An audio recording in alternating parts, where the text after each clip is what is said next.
I literally just came back yesterday from the 36th Annual Military History Colloquium at Wilfred Laurier University, which is put on by the Center for the Study of Canada. They rebranded a few years ago, so their old name, which was much longer, actually rolls off my tongue better. But anyway, the Laurier Center for the Study of Canada, they do an annual military history colloquium, and it brings together Canada's top military historians. I had the distinct honor of giving the keynote address at the conference, and it was an unbelievable honor to speak to just the powerhouses in my field. So I feel very honored and very humbled to have had the opportunity to share my work, and I'm very happy to be here with you today to share a little bit more. So Laurier is where I did my master's degree back in 2011, so I reconnected with some old professors and classmates, and then I actually lived in Toronto for 2 years, and I went to Toronto Metropolitan University to do my second master's, which is in photographic preservation and collections management. And that's really when, between those two times is really when I got interested in war photography and learning how to make photographs with the earliest processes to understand the task of photography or the task of military photography. So I have been there, but I hadn't been there since before COVID. So it was such a homecoming. And one of my colleagues who gave a wonderful presentation, he stood up and said, coming back to Laurier is like coming home again. And it's so true. The community is so welcoming and lovely, and it's just great to be around your people. So I am the manager and curator of Mackey Lake House in Coldstream, British Columbia, which is actually Richard Mackey's sort of family home. So it's fun to meet him today. And so, I mean, I've done sort of international history and local history. I used to be the curator of O'Keefe Ranch, which the memorial behind us actually names Francis Joseph O'Keefe, who died in the First World War. So I had the honor and pleasure of researching him, and as well Bertram Schubert, who's named on the memorial, and his family's from the Armstrong area too. So I don't know, I guess I have like a thumb in a lot of pies, but doing military history specifically around the First World War is just my passion. And it really started in 2017 with the centenary of the Battle of Vimy Ridge, and I was really lucky to attend a conference that year as well for the centenary. It was a conference at the University of Calgary, and it brought together scholars from Canada and from Germany. And it was sort of a re-meeting of the minds to say it's been 100 years, and how do we each approach our military history? So for that conference, I wrote a paper just talking about Ivor Castle, Canada's official war photographer, and his body of work created during the Battle of Vimy Ridge. I really like to talk about war photographs in specific, like smaller bodies of work, because it makes it more manageable. Because Castle took over 1,000 photographs during the war, and the landscape changes as the war goes on. So it can be difficult to compare the photographs he was taking in August of 1916 necessarily to the photographs he might have been taking in the summer of 1917. So it's just easier to break it down into chunks and talk about one specific body of work. So that was the body of work, and I took the time to analyze, what did he photograph? Well, he photographed a lot of soldiers. I found, though, that he photographed a lot of things that had been captured, like captured prisoners and captured guns, and not a lot of fatalities, which might not surprise us, because obviously if the Canadian Corps and the Canadian War Records Office is trying to visually portray some type of war that's not too unpalatable to the public, then we don't show the dead that much.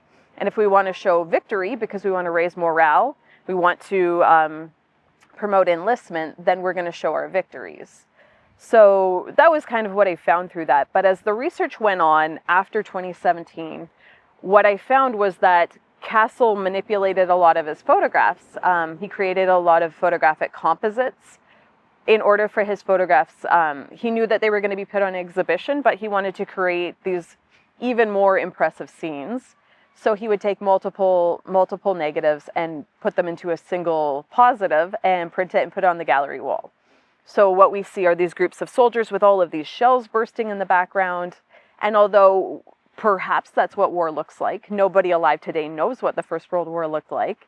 That's what he wanted to portray to people. So that was sort of the genesis of the book. It took a very long time to write because of things like COVID, and I had a baby. But it finally came out last October, and it's really, really exciting to see it out in the world.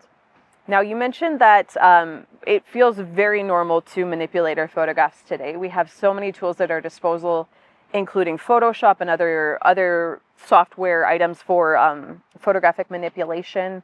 We obviously now have, you could colorize your photographs just by using a bot on the internet. It will not look good.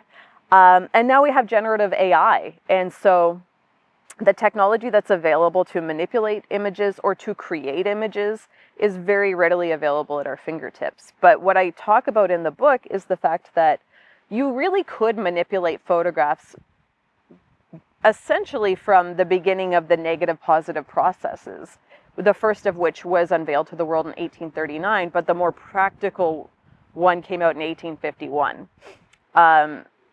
Castle was using something called a gelatin dry plate. That became commercially available to Canadians and Europeans in the 1880s. And so essentially you could make photographs and take elements from different negatives and put them all on one. It's tricky to understand how Castle did this because there's no record of his methods. But you can find variant prints in different collections around the world. So for example, let's say Library and Archives Canada has a collection of prints and negatives, but the Canadian War Museum has a collection, and the Canadian Centre for the Great War, University of Victoria, special collections, the prints are everywhere. So when you compare them, you'll see there's shell bursts in this one and no shell bursts in that one. Oh, by the way, that shell burst matches that print. So it's a lot of detective work, and it's really wonderful and satisfying. All of this to say, the ability to manipulate photographs is not new. The language that we use when we're talking about Photoshop is all borrowed from darkroom tricks, like dodging, burning, layering. Those are all darkroom words. So it's important for us to understand where our photographs, where they came from, how they came to be made, the social and political undercurrents of their creation. And I think that understanding all of that helps us really appreciate the images that we see, particularly like for the purposes of my research, when we see them come out around Remembrance Day. And then you see these photos and you're like, actually, that was a manipulated photograph, and it's being shared because no one knows. So I guess my goal with all of this was to just add context. And of course today, photojournalists have codes of ethics that they must abide by. And if you got found out that you had faked a photograph, you will be fired immediately. That wasn't the case for Ivor Castle. He worked for the Canadian War Records Office under Lord Beaverbrook. And in my book, I really argue that Beaverbrook and Castle and the Canadian War Records Office, they have sort of this symbiosis. They're all happy to work together on these projects. And the manipulation of war photographs, it really hits its climax with Vimy Ridge. Castle was known for faking and manipulating some of his photographs, certainly not all of them, but it really comes together with how Vimy's portrayed. His photographs made it into newspapers within 4 days of the end of the battle. The battle ended on 12 April, and they were in the press in London by 16 April. Those are not manipulated photos. Those are just straight photos. So, and it's hard for us to grasp the ability to get photos in the news 100+ years ago. It was actually much quicker than we think. And then later in the summer, those same photographs were placed on a gallery exhibition in London, and that's when we see the manipulated composites. And I always wonder if anyone had their newspaper and walked into the gallery and went like, huh, this doesn't match. I've never found any record of anybody piecing that together.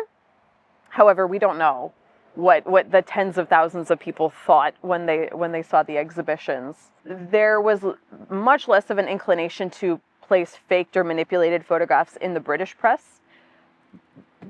The British Expeditionary Force had their own team of photographers separate from the Canadian photographers. They were told, you may not fake your photos. Some of them did stage a few photos, but they were not known for creating manipulated composites the way that Ivor Castle did. It's also, there's so many different facets to this, because newspaper workers did retouch some photos before they were printed in the press, but that was very much in the realm of, let's outline this helmet so we can see it better. And so in Britain, the whole system of information that existed there was very much around propaganda of the facts. Like, we can kind of gloss over some things, but let's try not to lie. The Canadian War Records Office didn't adopt that same motto. And that's why we see the photographic composites that were made. And then as you get further, it's more okay. So for example, the New York Times, they too had a collection of Canadian official war photographs, and they had a lot more leeway to do basic retouching, but also adding whole new elements. So painting smoke in the sky, because this caption says the gun is firing, but I don't see smoke. I should probably see smoke. Let's add smoke. So New York is so far away. It's a little bit more okay to retouch your photographs. So we had the Canadian War Records Office creating composites. We have newspapers retouching. We have newspapers far away adding their own elements from someone who never witnessed the war in the first place and is just really working off of their own expectations. So all of this is happening, and it's really speaking to the journalistic standards of the 1910s, which are so different today for a lot of, for 100 years worth of reasons. Yeah, I would love to write a book that's about the entire history of the Canadian War Records Office photography program. So to talk about the 3 different photographers they hired, Ivor Castle was the second one. Talking more about, I guess, the office, their practices. What did they do when the photographs come in? How do we handle them? There were thousands of people that ordered photographic prints for their own collections at home. Who were those people? And then sort of, because I'm a military historian, just the everyday supplies and logistics and getting gear across the ocean is really interesting to me. And we have records for all of that in Library and Archives Canada. So for the last 10 years, I've been doing research trips and just photographing documents and squirreling them away like a hoarder. I would love to, I have sort of a journal article in the works that's about William Ryder. So that's Castle's successor. So Canada's 3rd official photographer who worked on the Western Front from about July 1917 up to the 100 days, the end of the war. And then it was his job to go bring all the crates of photographic plates back to Canada. William Ryder is really interesting because he's Canada's only official photographer to give an interview. So Ivor Castle didn't leave behind any reminiscences for us, no memoirs, like no letters. So everything that I pieced together about him was really from genealogical information and cross-referencing from other photographers that existed in his community and might have mentioned him in their memoirs. So yeah, that's been difficult. So William Ryder is interesting because in the 1970s, he came to the National Archives of Canada, sat down with a national archivist, and gave an interview about his experiences as an official photographer. It's a fascinating interview. It's a few hours long, and he gives these great stories about being a young guy who was maybe, I think, 28 or so.